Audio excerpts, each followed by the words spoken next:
lá então. Alá Luciano do Vale. Alá Luciano do Vale, garotinho. Fala do São Paulo. Vamos lá, craque, sem perder muito tempo, porque hoje a gente bateu um papo com o Eduardo Toni, diretor de marketing do São Paulo, no lançamento, né, no anúncio da renovação com a Demicon, consórcio que é a primeira parceira do São Paulo para o ano do centenário em 2030. Mas o Eduardo Toni bateu um papo com a imprensa falando a respeito da reforma do Morumbi, a respeito de SAF, e ele começa respondendo a respeito do letreiro, né? Quando que o São Paulo vai ter o novo letreiro ali em frente na fachada do Morumbi? Vamos acompanhar. A última informação que eu tenho sobre o Morumbi é que o acordo entre a Mondelez e a Prefeitura, os trâmites foram finalizados e agora é uma questão burocrática mesmo, de aprovação nos órgãos, de divulgação nos órgãos competentes para a instalação. Então, imagino que nos próximos dias, eu sei que eu já disse isso algumas vezes, mas agora me parece que realmente para os próximos dias já deve estar liberado. Queria saber do estádio agora, você pode responder lá, de que forma que o Morumbi vai entrar nesse projeto do centenário de 2030? O que está mais palpável para apresentar para o torcedor nesse momento? Edu, ainda não temos nada para apresentar para o torcedor. É importante a gente explicar, eu já falei isso algumas vezes, mas é importante que todo mundo tenha clareza. Nós temos um acordo inicial com a W Torre, que ela tem até o final desse ano, para apresentar para o São Paulo um projeto completo de estádio de reforma e ampliação do estádio do Morumbi. Apresentado do ponto de vista total, custos, design, parcerias, modelo de negócio. Isso deve ser apresentado para o São Paulo até o final do ano.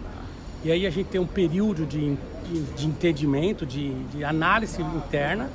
E havendo isso, acordo quanto a isso, a gente vai primeiro passar para os órgãos internos do São Paulo. Nós vamos aprovar em todos os conselhos, aprovar com a coletividade São Paulina interna, para os sócios. Depois, num segundo momento, a gente vai mostrar isso para a torcida do São Paulo. Então, eu imagino que esse processo seja para o primeiro trimestre, para apresentar para toda a coletividade, deva ser no primeiro trimestre do ano que vem. A gente tem até o final desse ano para fazer isso. Só uma dúvida, assim, que é sempre muito importante para o torcedor. A capacidade do estádio pode aumentar até quanto? Com quanto vocês trabalham para que o Morumbi receba de torcida? Esse ajuste fino está sendo feito agora.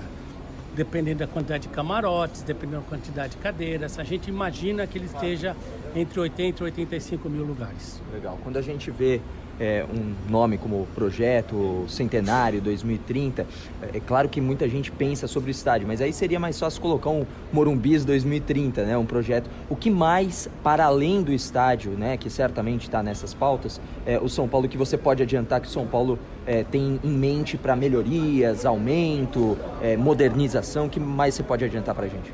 Como foi dito na coletiva, são uma série de ações, não só de marketing, mas do clube como um todo. Cada área tem que apresentar um projeto para 2030. O fundo que a gente lançou recentemente já é um projeto para 2030. O patrocínio da Demicon é o primeiro palpável, né? Porque você tem clareza e fácil entendimento também para o centenário. O estádio será um projeto para o centenário.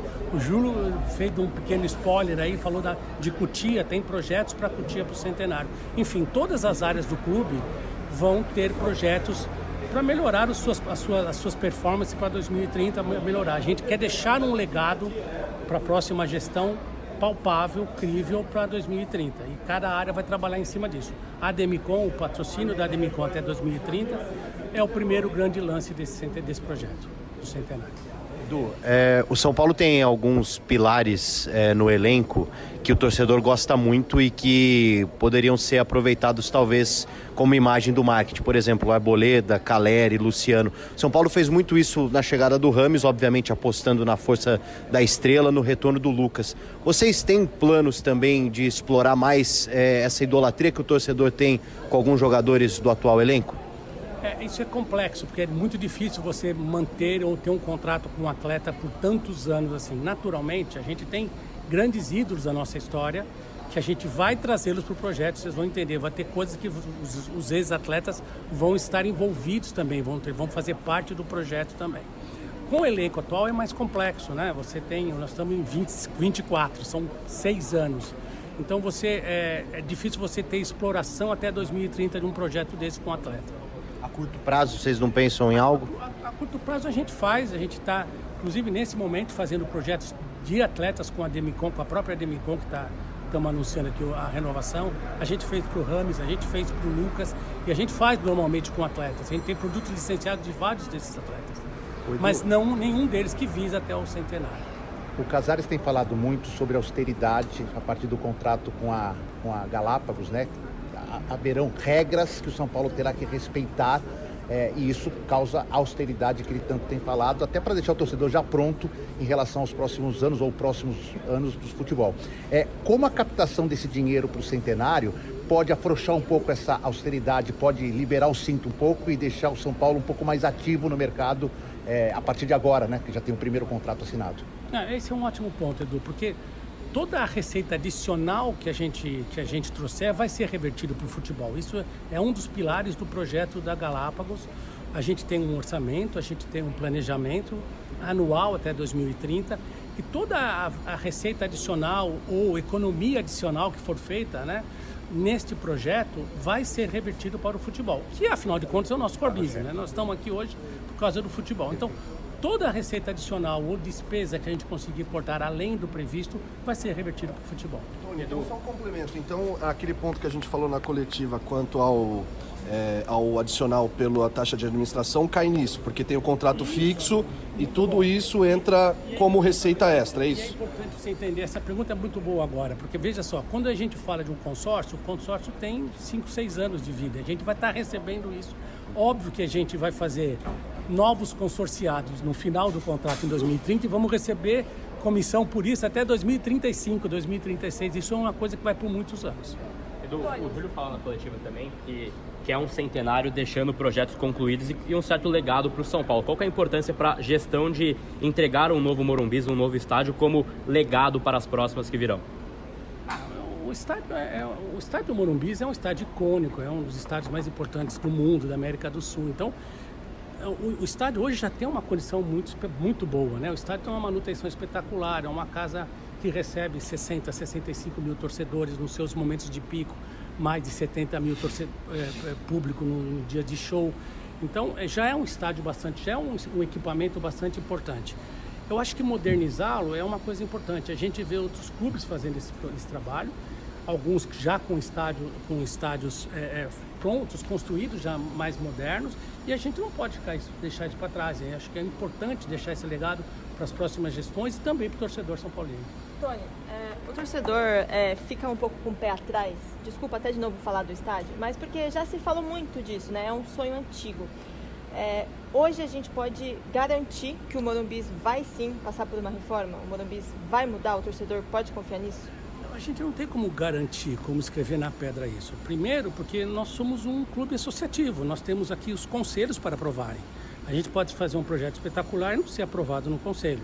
A gente imagina que vai conseguir fazer um bom projeto, um modelo de negócio interessante para o clube e vai conseguir aprovar nas outras instâncias, em todas as instâncias do clube. Então, não dá para cravar, a gente vai fazer porque a gente depende de aprovações de terceiro. O presidente do São Paulo pode muito, mas não pode tudo. Ele tem que aprovar as suas ações nos conselhos internos e isso vai ser feito.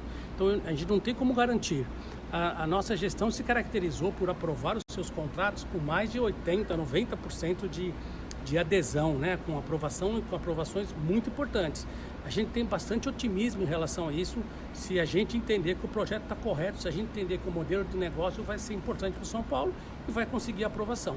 Mas isso vai depender sim das aprovações dos outros órgãos. Uma última minha, como é um projeto de longa duração, a gente está falando até 2030 e por baixo da ponte passa muita água em muitos anos, se nesse período o São Paulo for procurado por uma SAF, isso de alguma forma influencia em tudo que vocês estão falando? Se a SAF se interessar, quero estar no centenário do São Paulo em 2030, de que forma vocês podem absolver ou não tem condição de absolver uma SAF nesse momento, com esse planejamento, com esse projeto que foi explicado para nós? Veja, o Júlio dizia disso desde o primeiro momento na campanha de eleição dele. São Paulo não vai ser a primeira SAF, nem vai ser a última. A gente teve o primeiro momento das SAFs, agora talvez a gente entre num segundo momento. Não é alguma coisa que nós temos no radar, não é alguma coisa que esteja no nosso planejamento para 2030. Este não é um plano que estamos trabalhando para 2030. Não pensamos fazer a SAF. O estádio é um equipamento que pode ficar fora de uma possível SAF, como por exemplo o caso do Vasco, né? O estádio São Januário, salvo engano, ele não fazia parte do projeto da 777. Então, você tem modelos de negócio para o estádio. O estádio é um equipamento do São Paulo, eu não consigo imaginar São Paulo abrindo mão desse equipamento. Tony, só uma questão mais imediata. Obviamente que para 2025 vocês já têm quase todo o planejamento com relação ao marketing, mas acho que o campo tem muita ligação também. Faz muita diferença o São Paulo jogar uma Libertadores e uma Sul-Americana com relação à parte de marketing, de propaganda? Sem dúvida, né? Você tem a principal competição da América, é a Libertadores. Então, do ponto de vista de marketing, disputar a Libertadores é muito importante e a gente trabalha para que estejamos na Libertadores do ano que vem. Então, Eduardo Toni, diretor de marketing do São Paulo, dizendo, né, descartando possibilidade de SAF para os próximos anos e aguardando um projeto da W Torre para, quem sabe, no primeiro trimestre o Conselho do São Paulo votar e aprovar a reforma do Morumbi. Vamos lá.